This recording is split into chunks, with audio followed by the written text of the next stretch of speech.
মই আজি উপস্থিত আছোঁ চুঙাজানৰ ৰেলৱে ষ্টেচন। যেহেতু ৰেলৱে বিভাগে কিছু মাটি লোৱাৰ এটা ৰেলৱে সিদ্ধান্ত কৰিছে, যিটো চাৰ্কুল অফিচাৰ আছে, আমি পোনে পোনে জানিব বিচাৰিম যে বিতৰ্ক এটা চলি আছে মানে ৰেলৱে বিভাগে, যিটো সময়ত ৰেল বিভাগে এখন চুঙাজানত শ বছৰ ধৰি 60 বছৰ দিন ধৰি তেওঁলোকে ৰেলৱে এখন গেট দিব পৰা নাই। তাৰ পিছত তেওঁলোকে ৰেলৱে বিভাগে সেই জোৰ জুলুম কৰিব বিচাৰিছে। আমি ডাইৰেক্ট ৰেলৱে ষ্টেচন আমি যিটো কাৰণে চুঙাজান অঞ্চলৰ ছাত্ৰ সন্থাকে ধৰি ৰাইজে প্ৰতিবাদ কৰি আহিছিল যে এখন আমাক ৰেলৱে গেট লাগে, য'ত নেকি 14 নম্বৰ আৰু 15 নম্বৰ মানুহে অহা যোৱা কৰিবৰ কাৰণে দিগদাৰ হয়। সেইটো সময়তে আজি চুঙাজানৰ উত্তপ্ত এটা পৰিৱেশ, যিটো সময়ত ৰেলৱে বিভাগ আহি প্ৰশাসন পুলিচৰ লগত লৈ আহি তেওঁলোকে এটা মাটিৰ জোখৰ যি যুঁজা কৰি আছিলে, সেই সময়তে কিন্তু ৰাইজে কিন্তু উত্তেজিত হৈ পৰিছে। গতিকে আমি সমগ্ৰ পৰিৱেশটো আমি দেখাব বিচাৰিম, আমি সমগ্ৰ পৰিৱেশটো দেখাব পাৰিম। আমাৰ নোটিস দিয়া নাই না না ঘৰতে নাই বাহিৰত স্যাৰ নোটিস পানে খালি এখন এই আপনাৰ তাৰিখে এখানে দেখা দিম লাগলা আমাৰ নোটিস দিয়া নাই আমাৰ ঘৰত কোনো এটা এজনে আর পয়েন্ট মণ্ডলে আহি কৈছে মই তোমাক মিটিং পাতি না না মণ্ডলে স্যার মই কিমান বাৰ সুধিছো না আপুনি নাই আপুনি মই স্যাৰক কৈছো মিলখন দিয়ক স্যাৰ স্যাৰ মই আজি সুধিছো যে আমাক এবাৰ মাতিছে আমি গৈছো তুমি কৰিবা আপুনি ইমান স্যাৰক আজি সুধিছো শিৱক মাতা নটিছ লৈ আহক আমাৰ নোটিস শিৱক লগ মতিছো আজি সুধিছো যে আমাৰ বিলটো কি আছে আমাৰ ঘৰত কথা আহি মানুহে জোৰ যিটো সময়ত ৰেলৰ এখন আপোনালোকে গেটৰ কাৰণে চিঞৰ কৰি আছিল, কিন্তু এখন গেট দিয়া নাই ৰেলৱে আজিলৈকে লেভেল ক্ৰছিং দিবলৈ চেষ্টাই কৰা নাই। এতিয়া কি কৰিব সেইবিলাকে ক'ব, মোক একো গম পোৱা নাই কি কৰিবলৈ আহিছে, মাটি জুখিব আহিছে। একো গম পোৱা নাই। কি হৈছে বাইদেউ, আপুনি কিয় ইমান আজি উত্তপ্ত হৈ গৈছে? সাডেনলি সেইবিলাক আহিছে, ৰেলৱে ছাৰ্ভে পইচা আহিছে আৰু আমাকে অলপ দিন আগতে আমি 2 মহিনা আগতে আমি MLA ছাৰক পাইছে আৰু গলে ছাৰ আছে ছাৰ্কুল অফিচাৰ।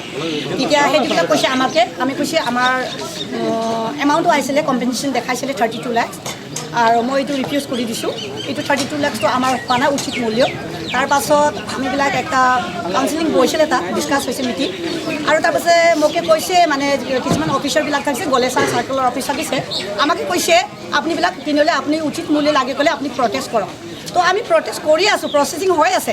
তো আজি কি কৈছে গলে ছাৰে, ইঞ্জিনিয়াৰ ছাৰ হ'ব পাৰে, ইঞ্জিনিয়াৰ ছাৰ হ'ব ৰেলৱে, মানে পূৰা 7 দিন ভিতৰত মানে পুৰা পুলিচ লৈ আপুনিবিলাক নাহাতিলে নাহাতক, আমিবিলাক পুলিচ লৈ আপুনিবিলাক হাতিব লাগে।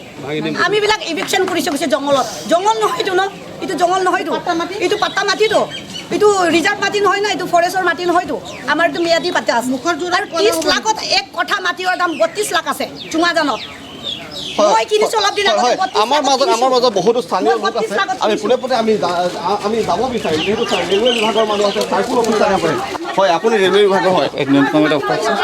হয়, কেমেৰা অন হৈ আছে, লাইভ আছে। I am not authorised anything কি হৈ আছে? মই একো ক'ব নোৱাৰো। আই এম নট কি হৈ আছে কি আপুনি ব্যক্তিগত তৰ্ক বিতৰ্ক চব ৰাইজৰ আমাৰ লগত নাই, আমাৰ লগত টকা বিতৰ্ক হ'ব। আপোনালোকে কিয় আহিছে? ৰেল বিভাগৰ হয় আপুনি? আপোনালোকে কিয় আহিছে? মই অথৰাইজ নহয় দাদা, কিয় আহিছে? মই আপোনাক কম, আপুনি ইউটিউব বন্ধ কৰক। মই অথৰাইজ নহয়, মই অথৰাইজ নহয়, আপুনি বুজক কথাটো। ৰেলৱে মানে কিয় আহিছে এইটো হয়, তৰ্ক বিতৰ্ক চলে, ৰেলৱে বিভাগৰ পৰা একো কোৱা হোৱা নাই, তেওঁলোকে হুলস্থুল লগাই আছে। আমি বাৰম্বাৰ কৈ আহিছোঁ চুঙাজানৰ 60 বছৰ দিন ধৰি ৰেলৱে গেট দিব পৰা নাই, কিন্তু পুলিচ প্ৰশাসনক লৈ আহি তেওঁলোকে জোৰ জুলুম কৰিব বিচাৰিছে বুলি অভিযোগ। বাইদেউ কি হৈছে? আমি বিকিলেও আমি মানে যিমানখিনি পইচা পাওঁ সিমানটো আমাৰ মাটিয়ে ঘৰে মিলাইও দিয়া নাই মানে। ডিসি ছাৰে কৈছে বোলে আপোনালোকে কথা নামানিলে পুলিচ লগাই দিম, আমি কিন্তু জেচিবি লৈ পুলিচ লৈ ভাঙি দিম বুলি কৈছে। এওঁলোকে কৈছে পুলিচ লগাই আমাৰ ভাঙি দিব 7 দিনৰ ভিতৰত। কোনো নটিচ নাই, কোনো নাই। মই ইমান দিন মই মাটিৰ মালিক হয়, কিন্তু ইমান দিন হ'ল মোৰ আজিলৈকে নটিচ এখন পোৱা নাই।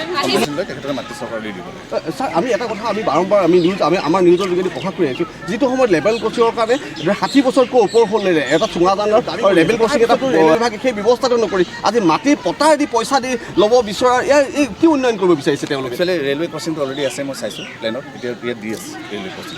কেতিয়া হ'ব এইটো আমি টেক অভাৰ কৰাৰ পিছত যেতিয়া হেণ্ড অভাৰ কৰিব, মানে তেখেতসকলে টেক অভাৰ কৰাৰ পিছত প্ৰজেক্টটো অলৰেডি চেংচন হৈছে আৰু মই নিজে দেখিছোঁ মেপটো, ইয়াত ৰেলৱে ক্ৰছিং হয়, চাই থাকক ৰাইজৰ সংবাদ, ৰাইজৰ সৈতে।